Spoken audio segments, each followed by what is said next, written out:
যে মা তার সন্তানের দুধ কেনার জন্য মানুষের দ্বারে দ্বারে ঘুরত, একবেলা খাবার পেলে পরে 3 বেলা খাবার জুটত না।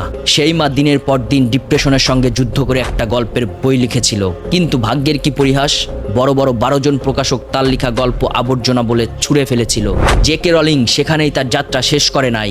শেষমেশ একজন প্রকাশক জেকে রলিং এর লেখা ছাপাতে রাজি হয়, আর সেখান থেকেই জন্ম নিল পৃথিবীর বুকে সবথেকে বেশি বিক্রি হওয়া বইগুলোদের মধ্যে একটি বই, হ্যারি পটার।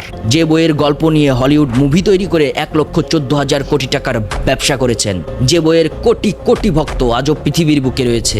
জেকে রলিং এমন একজন লেখক যে ক্ষুধা পেটে নিয়ে বই লিখেছিলেন, আর সেই বই আজ তাকে বিলিয়নার বানিয়েছে। হয়তো আজ আপনার পকেটে টাকা নেই, কিন্তু মনে রাখবেন, শেষ পাতা না আসা পর্যন্ত গল্পের বিচার করতে নেই।